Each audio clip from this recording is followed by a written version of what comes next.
Bonjour, bienvenue sur la chaîne YouTube Compromis Express. Bonjour, j'espère que vous allez bien. Alors, dans la continuité des thématiques formation, vidéo, conseils, analyse, transactions immobilières destinées aux professionnels, puisque l'objectif de Compromis Express, c'est d'aider les professionnels de l'immobilier, agences, agents indépendants, etc., enfin négociateurs immobiliers, quels qu'ils soient, qui ont envie de progresser, booster ses ventes en 2017. Voilà, donc on va continuer sur la thématique. Je vous invite à regarder la vidéo concernant donc les différents types de mandats et également celle qui parle du mandat semi-exclusif, puisque nous allons aborder la discussion sur le mandat simple, qui est malheureusement le mandat le plus courant, puisque 85% des propriétaires donnent un mandat simple aux professionnels de l'immobilier qui rentrent un mandat sans trop se poser de questions. Voilà, donc c'est le mandat le moins engageant, bien sûr, pour le particulier qui cherche à vendre son bien. Voilà, donc il va le donner à des agences en complément, donc bien sûr de la vente par ses propres moyens en particulier. Alors c'est le plus mauvais des mandats, on l'a déjà dit. Et pourquoi il faut éviter le mandat simple? Alors il faut éviter le mandat simple pour plusieurs raisons. C'est que tout simplement, de façon générale, les particuliers, alors, je vais pas taper sur la tête de tout le monde, mais enfin, les particuliers, qu'est-ce qu'ils font quand ils vendent leurs biens? Ça s'essouffle un petit peu en termes de contact. Ils multiplient, bon, ils sont certainement prospectés, ou alors ils ont l'action eux-mêmes de contacter les professionnels de l'immobilier parce qu'ils veulent augmenter leurs chances de vendre.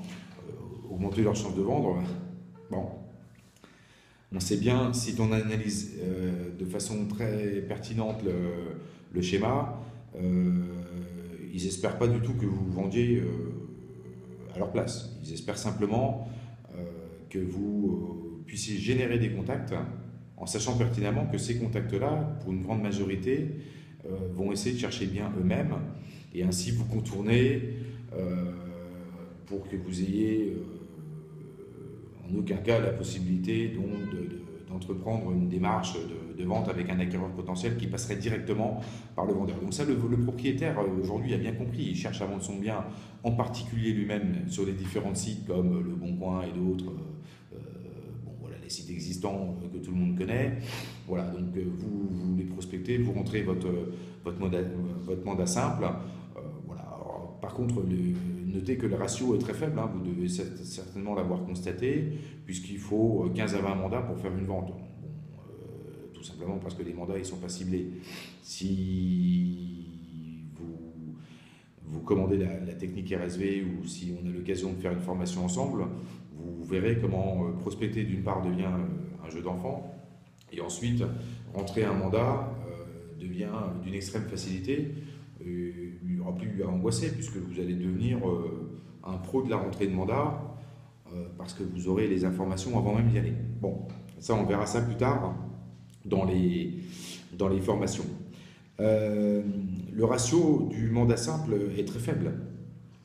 Très très faible parce que le vendeur vend, les agences concurrentes peuvent vendre aussi, donc voilà, il faut vous constituer un portefeuille de mandats assez important. Voilà, il faut au moins 50-60 mandats si vous voulez faire peut-être une vente ou deux dans le mois. Bon, c'est beaucoup d'énergie dépensée, beaucoup d'argent, puisqu'il faut les mettre en publicité, ça coûte de l'argent pour pas grand-chose. Bon, alors que tout repose sur une efficacité dès le départ, ce qu'on verra dans la technique RSV.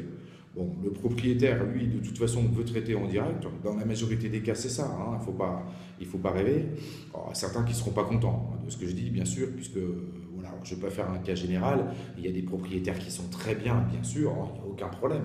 Moi, je ne veux pas taper sur ceux qui sont très bien.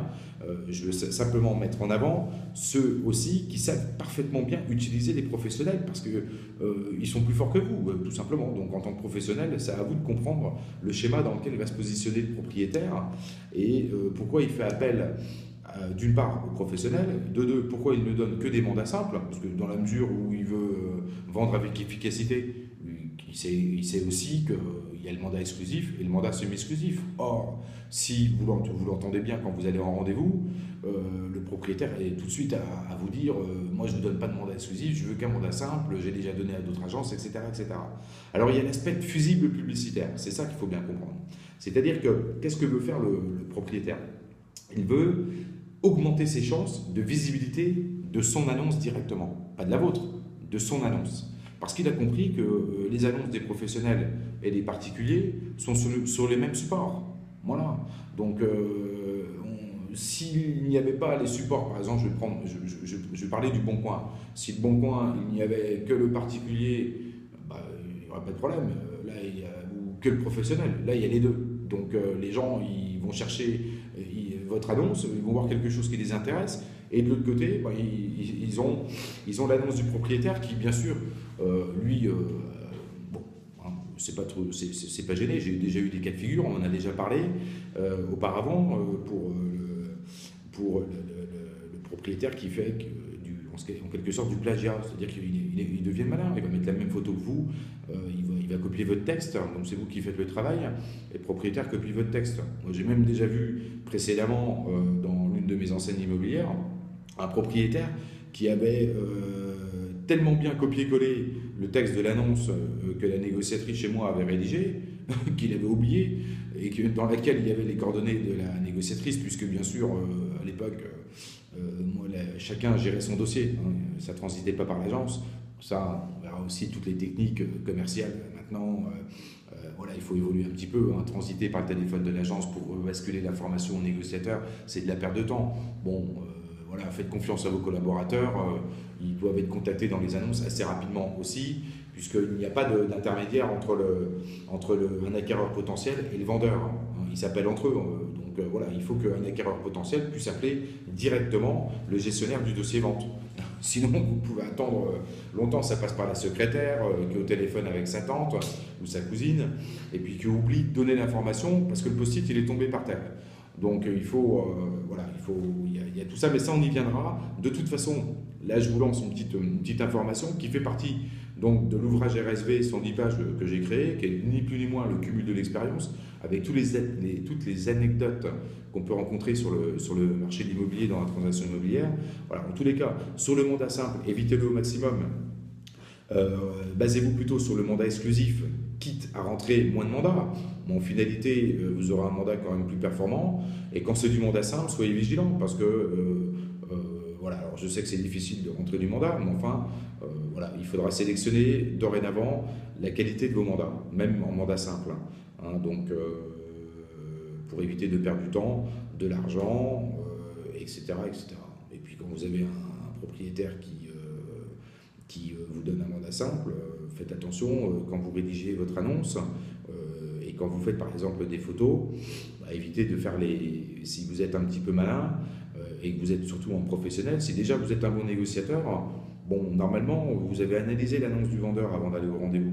Comme ça, vous savez que quand vous allez rédiger votre annonce, vous essayez de rédiger une annonce qui soit un petit peu différente que celle du vendeur. Vous ne mettez pas la même photo, vous ne mettez pas le texte, vous le variez un petit peu. Enfin voilà, il y a plein de choses pour vous éviter de vous faire piquer l'affaire par l'acquéreur qui va se faire un plaisir d'aller sonner directement. Parce qu'aujourd'hui, sauf si vous pouvez me prouver le contraire, le bon de visite, qui est un commencement de preuve, ok. Les acquéreurs, moi j'en ai connu, qui m'ont dit clairement que le bon de visite, ils en avaient rien à foutre, hein, tout simplement. Parce qu'est-ce qu'ils se disent? Ils se disent, vous allez faire quoi? Vous allez prendre un avocat, emmener au tribunal l'acquéreur, ceci, cela, pour 5 000 ou 6 000 d'honoraires. Bon, les gens, ils ont compris, ils savent très bien que s'ils ont envie de traiter directement avec le propriétaire, ils iront traiter directement avec le propriétaire, et puis bon de visite ou pas. Donc voilà, bon, alors maintenant, continuer d'en faire des longues visites, c'est toujours évidemment une sécurité supplémentaire. Vaut mieux sécuriser son dossier vente et puis le sécuriser auprès du vendeur, puisque en finalité, c'est quand même le vendeur qui est responsable de la qualité du mandat, hein, enfin de l'exécution du mandat, puisque c'est lui qui signe le mandat, c'est pas l'acquéreur. Bon, Alors voilà, en ce qui concerne donc le mandat simple, et pourquoi éviter le mandat simple? Bah, tout simplement, donc, pour éviter de servir de fusible publicitaire pour le propriétaire, pour éviter de perdre un acquéreur potentiel, et puis pour éviter aussi que le vendeur euh, vous éjecte à la dernière minute et traite directement avec votre client acquéreur. Voilà. Hein, donc faudra faire attention à ça. Bien sûr, moi je vous invite à commander l'ouvrage RSV 110 pages qui vous apportera toutes les informations sur les techniques de prospection, l'analyse de l'annonce au départ, comment rentrer en contact avec le propriétaire, quel est le nouveau moyen pour le contacter aujourd'hui, quelles sont les méthodes de prospection, est-ce que je dois aller sur le terrain, etc. etc. Voilà, j'ai rendu ludique la prospection téléphonique, qui est la hantise de la majorité des négociateurs immobiliers de France. Donc, puisque évidemment, ça devient de plus en plus difficile, il faut faire un volume d'appels relativement important pour qu'un vendeur accepte déjà de vous recevoir et ensuite de vous donner un mandat. Alors, donc, s'il vous le donne, c'est un mandat simple, et après, on arrive vraiment sur les hautes sphères donc du professionnalisme pour arriver à coller des mandats semi-exclusifs ou exclusifs. Voilà. En ce qui concerne donc la thématique sur le mandat simple, basez-vous sur la vidéo aussi qui parle des différents types de mandats et du mandat semi-exclusif. On va voir d'autres thématiques concernant donc le vendeur en particulier, notamment l'aspect sur le vrai vendeur et le faux vendeur, parce que tout repose là-dessus. Voilà, ça va être très intéressant de parler de ce sujet-là en ce qui concerne donc la prochaine thématique vidéo. En attendant, je vous invite à vous connecter, donc à vous abonner à la chaîne YouTube Compromis Express. C'est le petit bouton rouge parce qu'on me le demande à chaque fois par email ou autre. En dessous d'une vidéo, s'abonner, c'est gratuit, hein, vous vous abonnez, vous recevez les informations directement par email sur les nouvelles vidéos, etc. Et bien sûr, d'aller visiter la page Compromis Express, vous retrouverez toutes les vidéos et l'actualité. Je fais une petite aparté aussi en ce qui concerne la pétition 2017 destinée à tous les agents mandataires, hein, dont l'objectif est de faire changer les choses en ce qui concerne l'attribution de la carte professionnelle d'agent immobilier et de faire valoir l'expérience des agents commerciaux en immobilier afin qu'elle soit reconnue dans la liste des pièces à fournir pour la demande de carte d'agent immobilier.